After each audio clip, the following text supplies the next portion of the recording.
Hello, and welcome to episode 2 of season 2 of the Mindful Wealth podcast. We are here today with Efosa Ojomo and Jacob Fohtung. Now, both of these gentlemen are associate researchers at the Clayton Christensen Institute, and their focus is on global prosperity. Efosa is a TEDx speaker and author of the book, The Prosperity Paradox. And so we're really looking forward to this conversation today. So maybe we can start out, gentlemen. Do you want to just tell us a little bit about who you are and what you do? All right. I'll take a first stab here. Like you said, name's Efosa Ojomo. I'm very fortunate to be working at the Clayton Christensen Institute, where our team does a lot of research on how innovation and a specific type of innovation can trigger global prosperity. Our hope is to move away from having a conversation about alleviating poverty or managing poverty to actually understanding the causal mechanisms of how we create prosperity, which is synonymous with abundance and flourishing and opportunity. It's really just it's a fundamentally different way of thinking about the world. And so we do a lot of that research here at the Christensen Institute to help other organizations rethink how they view poverty, prosperity, development, innovation, and so on and so forth. So I'm excited to be here, and I can't wait to dive into the combo. And I'm Jacob Fohtung. I'm a research associate at the Institute. I work at the back end to help Efosa do his work really well. I personally make sure that all the projects we have on deck and the ones we plan in the future, align with our goals and our mission to really, bring prosperity in the work that they do and how we really use the theories at the Institute to make a difference in the world. So I'm really excited to be here, and thank you so much for having me. After watching the TED Talk and just reading about you both a little bit, it strikes me that you guys focus a lot on the macro, and we talk both on the macro and the micro levels. But we like to start these conversations really understanding what true wealth is. We talk about it as mindful wealth or true life success, and I've heard it referred to as happiness or well-being individually, but you guys probably think about it culturally. Would you mind sort of laying the groundwork on what is success, what is true wealth from your perspective? True wealth is when an individual is content physically, economically, spiritually, emotionally, and socially. And I think because of how important my faith is in my life, the spiritual component is incredibly key because that tends to drive feeds into a lot of the other areas in my life. So I could be extremely wealthy economically, like have millions of dollars in the bank, and we know many people who do, yet wake up every day, really struggle with my purpose, struggle with my relationships. What am I doing here on earth? And so I think, for me, when I'm aligned spiritually and I have a sense of what I'm doing here, that really feeds into the other areas. And so even when it looks like maybe I don't have as much money in the bank as my fellow brother or sister out there, or, I might get into a little squabble with my wife, often my fault, because the foundation is solid. I think I'm wealthy, like I'm okay. So that's how it was a long-winded answer, and I apologize, but I think that got me thinking. So thank you. Perfect. It's a perfect answer. Jacob, you have anything to add? Or I think, yeah, before I joined the Institute, it was solely based on my philosophy was solely based. It was more, I would say, it was more indexed towards financial success. Mm-hmm. I mean, I'm a typical MBA graduate, and the mantra is how much money you make defines your identity in some way. I think one thing, and credit to Efosa as well as the colleagues at the Institute, I began to see a more broader perspective on how we define our lives, right? I think one of the books that the late Professor Christensen wrote, which I think for me is one of the books I highly recommend to the listeners, is How Will You Measure Your Life? And he pretty much used the theories that he came up with to give us an idea of what we should focus on in how we define success in our life, right? And it's more so on how we invest in long-term relationships, which was something that he saw in his Harvard Business School classmates while he was a PhD student at Harvard Business School. And I think that has had a huge impact on how I'm defining wealth. And just to not to repeat what Efosa said, but I think what is important is, over time, how we define the way we impact others begins with ourselves. But overall is we really have to think about the intangibles, which more so it defines the quality of our relationships and how we build on that and how we grow with that. I think that has a lot to do with prosperity, right? And that independence is critical, but at the same time, there's some interdependence on how we define the quality of relationship we have with others. And I think, most of the work we do, we try to help companies or even countries to understand the power of independence, but more so on how do they align with the global world, the global stage, right? They have that identity, but at the same time, how does that fit into the global stage? So quality of relationships, and that begins with you. And I highly recommend How Will You Measure Your Life by the professor. I mean, we'll be sure to put that in the show notes. It's interesting though that I'm reflecting on the TED Talk, Efosa, and I don't remember the phrasing exactly, but it was, we're not here to eradicate poverty, we're here to create prosperity. And so how we define true wealth, or how we define that prosperity individually and as a community, becomes really, really, really important. And I think in the West, we often, we confuse it. Just like Jacob, you said, like I'm an MBA grad, this is, we're measured by how much money we make. And that's too bad, because that's not where happiness and well-being comes from. So I love both of your answers. It was beautiful. So let me move to something maybe a little bit more tangible. Efosa, in your article in the Harvard Business Review, you mentioned market creating innovations and how those might be a key to greater prosperity. Can you explain what those are and how they might create social and financial value?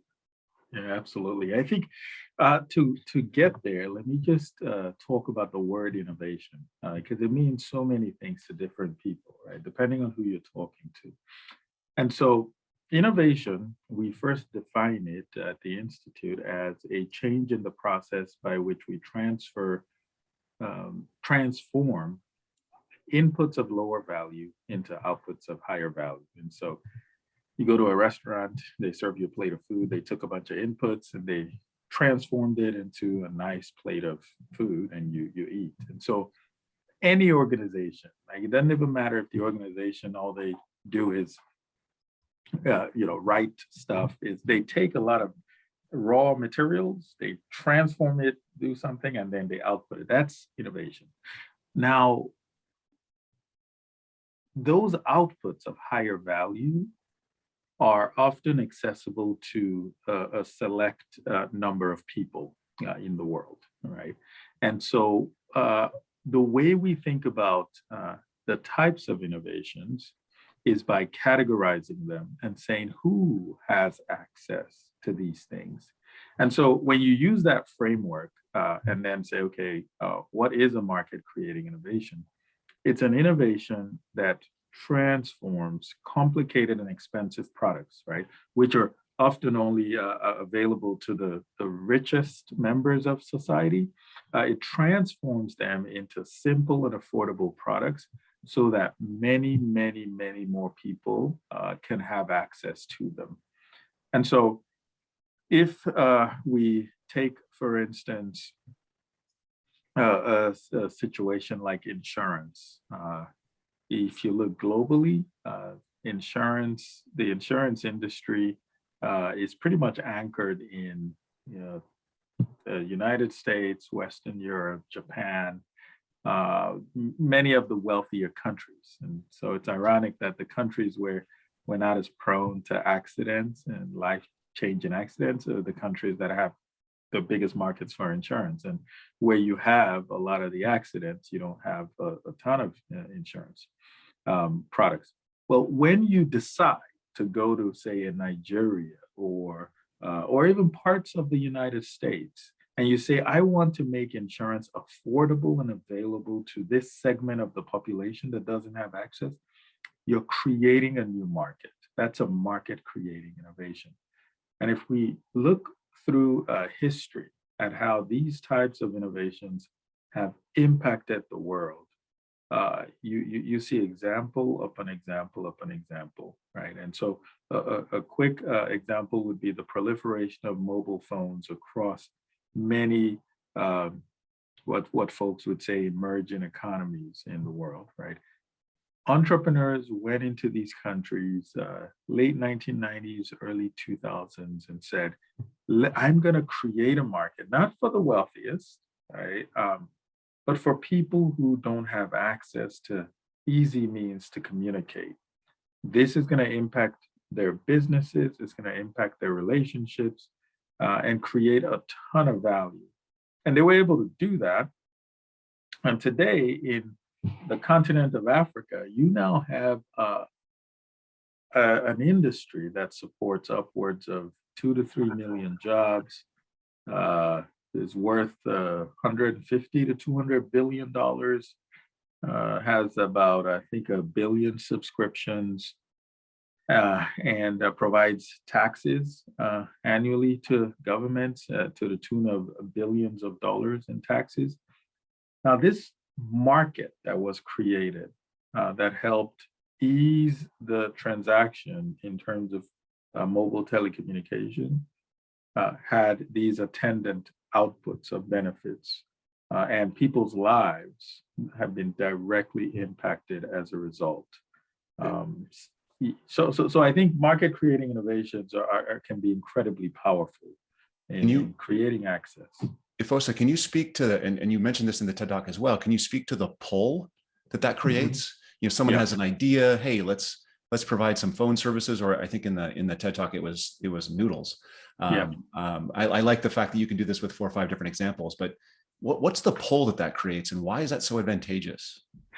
Yeah, to understand the pull, I think it's critical to first step back and understand how the world sees and assesses this poverty prosperity problem. When you go into a poor community, it could be in the richest countries in the world, and go into a poor community, you are slapped with the lack. It just hits you in the face. There's just so much lack. People don't have access to education, healthcare, affordable, healthy foods. They just lack, right? And there's this incredible desire. I think it's a human desire to want to help. So we want to go help. And so what we do with the best of intentions, I believe, is we push the resources that we think these communities need. So a community doesn't have access to schools or healthcare, clinics, or water even, depending on how poor. We push schools and whatever the solutions are.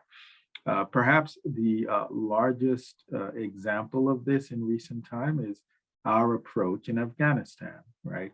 We, with, I think, good intentions, pushed everything from new institutions to education to hospitals, energy, electricity, infrastructure. We just pushed a lot of stuff onto the context that was not ready to absorb and receive. Now, the market creating innovation has a different approach. It creates the pull effect, as you mentioned, Jonathan. What it does is, when you go in with an inquisitive mind that is steeped in humility that says, I don't really know what the answer is. I know what works where I come from or where I live, but this is new to me. I don't, let me investigate. When you begin to investigate and you identify a struggle, right? What do all these people around here struggle with? When you do that, you can then say, oh, if I relieve this struggle in an affordable way, I will probably be able to create a market.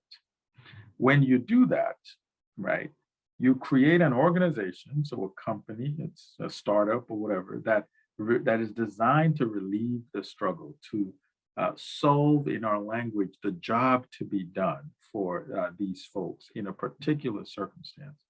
When you do that, you create an organization, you need to employ people, the organization needs resources because it's serving a market. And over time, what you find is because every single thing that you are bringing into this organization to support this market you're creating is needed to relieve that struggle, it pulls these things into the economy, right? And so the things that made sense, that would make sense, roads make sense, schools make sense, all these things make sense. When they are detached from a struggle or a market that can leverage them really well, they're really, really hard to sustain. When they're connected directly or indirectly to a market, then they become a lot easier to maintain. Now I'll end with this. I'm not advocating that every problem in the world needs to be solved with a market-oriented approach, but I will say no problem in the world can be solved directly or indirectly without a market. And so when you even consider all the nonprofits in the world, where do they get their funding, right? Behind every nonprofit is a profitable enterprise. So the Gates Foundation, well, that's Microsoft and Warren Buffett's Berkshire Hathaway. Ford Foundation, well, there's no money for Ford without Ford Motor Company. So any major foundation or organization that is looking to solve some of these intractable problems for the poorest of the poor, or in communities where we have decided markets may not work, they are funded by the returns from markets. And so the pool effect is incredibly strong directly because of the resources that you need to sustain the market, but also indirectly because you have things like foundations and nonprofit organizations that come into the mix as a result of the success of the markets. So I don't know if you've researched us at all before this, but I do a lot of work with investors, and there's an enormous growing subset of investing called ESG investing. And we actually just recently interviewed a consultant in the ESG space. That's environment, social governance. This is people trying to have a social impact with their investment dollars. It strikes me that what you're talking about is something that's been discussed a lot in cleaning up markets or improving markets or having impact through financial services. And I'm just wondering, we all want this win-win-win, right? Have you thought about or looked at, or Jacob, have you thought about or looked at how you can harness some investment dollars in these places? So investment dollars in these places. Sorry, just help me understand. Yeah, places where, well, in Africa, where you're trying to create the market. I think most investment dollars shy away from the risk involved. And how do you pull that money that's not from foundations necessarily, but from investors who actually are looking for a return? Yeah, maybe I could take a stab at this, and I'd love Jacob to chime in. Look, I cannot deny the risks involved in investing in countries that are not, wealthy. Whether it's the purchasing power, the level of institutions, and trusting the legal system, and so on and so forth, right? There are risks. But I think what we are trying to do is to say every country, every region is on a journey, and we need only remember there was a time when the United States demographics here resembled that of some of the poorest countries in the world. Now, we don't say that to excuse the circumstance many of these countries find themselves, or to say, oh, the risk is the same or there's no risk. We say that to illustrate a simple idea that it is possible to overcome these things. And that's where applying some of the frameworks and theories that our dearly beloved professor left us with helps us reduce the risk. It does not eradicate the risk, but it does help you make much better decisions as you go into these countries where there is more of a perceived risk. Because I think some of the risk is also perceived. I mean, some is real, but a lot of it is perceived. Yeah, there's a lot of risk in the US as well. There's a ton of corruption. It's viewed differently. Some is baked into the way we do life here, lobbying and so on and so forth. So we're social creatures. So we've socialized the risk in the US, and it is acceptable, like it is okay. But we haven't yet socialized the risk in other parts of the world. So if I lose a deal on a deal like WeWork, where that was just fraud, and maybe Theranos, thankfully the case went to court with Theranos. I mean, that's just flat out fraud. Well, if that happened in Nigeria or some other country, I think the effect on the country's reputation would be a lot more. So there is some socialization that has happened. But we do try to say, guys, the situation, we understand it's not the same. Some of these systems are not as well developed, but there are ways you can invest here that will help change people's lives. We write a lot about it, provide examples, case studies, and we also really try to remind people of where we've come from. But yeah, I don't know if Jacob has something else to add there. Oh, definitely. And I mean, to add to that too, right? I think the lenses that we use at the Institute, which we ascribe to as the theories that we write a lot of our work through, is, once you look through those lenses, you see the opportunities, right? So there's this aspect of how do you redefine or assess this through that lenses, and you definitely see how can you really understand the market in this growth economies as we define it. I mean, the second thing I would say is, as you localize the problem, you begin to see much more clearly how these opportunities can become, considering the risk, how these opportunities can actually create a high value of just economic, and social wealth, right? So localization is very critical. And the third thing I would say is that, and this might be a shameless plug, but we actually piloted a What Investors Want series, where we brought in investors, 3 amazing investors, to really give us an idea of what investors are thinking about. What do investors want? And I'll highly recommend Efosa wrote a blog on that, on some of the takeaways we had on that, and we'll have a more flushed out What Investors Want series, like at the actual series this year. But we do stuff like that to help people understand on the back end, what are investors thinking about this market? And I'm really optimistic about just the way they look at it, right? The frameworks in which they assess the market. So I think it's really important to understand the localized view of how these markets work, and the people that are actually doing work in those markets and how they access those markets. Because without that, we will always misinterpret the risk, which is there, but how do we effectively measure objectively measure the risk? But as an African and as a Cameroonian, I'm really optimistic about the upside in Africa.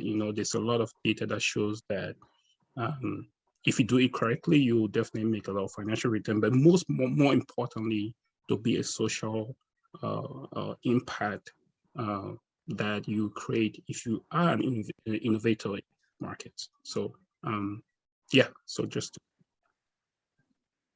So I'm curious, at the beginning of the interview, Efosa, you mentioned, reconciling this like macro and micro. So I think we've talked a fair bit on the macro level, but if we get into something more micro, so let's say I'm an investor, I'm sitting here in North America, I have some dollars, and there's an entrepreneur, presumably somewhere on the African continent or in Afghanistan or something, who wants funding for their project. Now, how do those two things end up fitting together? Because to me, it's a little bit opaque, right? Like if I have, whatever retirement fund money here that I want to do something productive with, like what do I do? And then how do the people on the ground then generate those ideas that some people can fund? Like, yeah, I mean, it's, that is the $1 million question. And I will answer that by giving another example, just so that your listeners can appreciate how important that question is. If you were a set investor and you had $100,000 and you wanted to give that away, you don't have to do a Google. You could just, there are so many ways to give that money away that it's not difficult. That's because the infrastructure to help us give money away is very easy, right? Whether I donate it to the UN or the World Health Organization or World Vision, there's infrastructures. There are fewer infrastructures set up to help you as an investor go into a country and invest, at least with your money, maybe not you physically. One of the organizations I've been writing for and I'm a part of is called the Faith-Driven Investor, Faith-Driven Entrepreneur. They are really trying to solve this problem. And so recently, middle of last year, I believe, they started a marketplace where they would vet deals, bring them on, and accredited investors could take a look and deploy some capital. Essentially, what we need to build, and anytime anybody says we, I'm sometimes critical because I'm like, who are you talking about? But what needs to be built is a similar type of infrastructure that makes it incredibly easy for the investor you spoke about, Terry, to go online, say, I want to invest in entrepreneurs in Ghana or wherever. Maybe I don't know the world a lot, but in this region, in South Asia, and there are systems that help him or her do that. If that happens, the floodgates will be open. We know this because we've seen what happened with Kiva. They did this at a micro level. I go give $25, $50. Somebody buys a goat or something in some country, right? And they, with the $25, $50, they've moved billions of dollars. I don't know the actual number off the top of my head, but they've moved a ton of money. Imagine if we created a similar infrastructure for accredited investors who say, let me deploy $50,000 or $100,000. That could have a lot of impact. There are some syndicate funds coming up now. Future Africa is one. A few others are escaping my mind now, but we need more of those. Yeah, that's you perfectly set up the last question. I really, really appreciate that. So just as a quick aside, my every year at my kids' schools, you're not supposed to give the teachers, gifts because it's manipulative or whatever. So we because actually, the teachers make too much, right? yeah, no, yeah. I know. I'm yeah. But so what we've always done is we've actually made a gift through Kiva in the name of the teachers to something that they've expressed interest in. My wife worked with Kiva for, 10 years on their badging different programs. This program is quality. This is where they excel. This is where they fall down, those kinds of things. So it's fantastic. But I love your idea of taking it out of the development world and putting it, the same concept, in the investment world. And that leads to this question. Why do, and you touched on this a little bit, why do the quote unquote investments we make in economic development fail to generate the results that we want to see? Why is it that doesn't work? And can you use that to tie it all together for us? Yeah,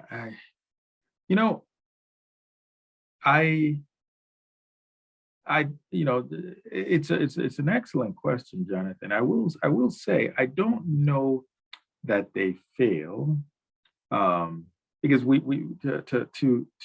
to assess whether or not they fail. Now, in my opinion, I think they fail. So I want to be clear. I think they fail. I think we can do a lot better. So I want to be clear. But if I set out as a goal to alleviate poverty, and so Jacob comes to me with some pain, and I say, Jacob, I'm going to alleviate your pain. I don't tell you for how long. I don't tell you how much. And I do something that alleviates Jacob's pain for a little bit. He still has the underlying problem year over year over year. But when he hung out with me for a little bit, I alleviated his pain. In many ways, I could write an annual report and say, look at how many people's pains I alleviated this year, right? And so for the development world, which I think is why our approach of creating prosperity is important. Many people are focused on alleviating poverty for one reason or another, right? And when they assess their programs through that lens, they are successful. And they say things like, if we give these families $50 a month for 5 years, and we don't give these families $50 a month, we can see how $50 a month improves the lives of these families we give. They're still poor. Don't get me, they're still poor, and none of us would ever trade places with them. But we write papers and say, look at, like, $50 could go a long way. They have defined the problem, in my opinion, incorrectly. They are asking the wrong question. Of course, when you donate mosquito nets and you give, free cash transfers and things like that, you will have some impact. But what is the goal here, right? Is the goal to alleviate the pain and struggle a little bit, or is the goal to fundamentally transform people's lives and thereafter economies to make them independent beings? Right? I don't need your money, Jonathan, and Terry, I don't need your anything. I have a job. I'm able to provide for myself and my family. There's some dignity with that. Why can't that be the goal, right? So I think development, a lot of the funding, in my opinion, fails because I'm asking a different question. I'm assessing success differently. For many of the funders, it may actually be doing exactly what they want. And it is having the kind of impact they want. And so until they ask different questions and give themselves the kind of goals that scare them, like really, like the continent of Africa becomes a continent where people don't need aid anymore. South Asia, like India, Bangladesh, like that's a scary vision. But I'm like, we've done it. I mean, China's doing it right now. I mean, so like it's possible. Let's give ourselves that vision. Because at the end of the day, as far as I know, we're all going to die someday, right? Like, I don't know if you guys were aware, but the clock is ticking. And I would rather we spend our time here on things that could fundamentally transform people's lives while we have the opportunity. The marginal improvement, I struggle with that a little bit. Thank you, Efosa and Jacob. This has been fantastic. We just started to itch something that I want to come back and talk about, but we are out of time. And so maybe we'll have to do this again in season 3. But I really appreciate your time. Thanks for coming on, you two. Absolutely. Thank you guys for thinking of us and for reaching out. It was a pleasure. Thank you so much. Really appreciate it. Thank you.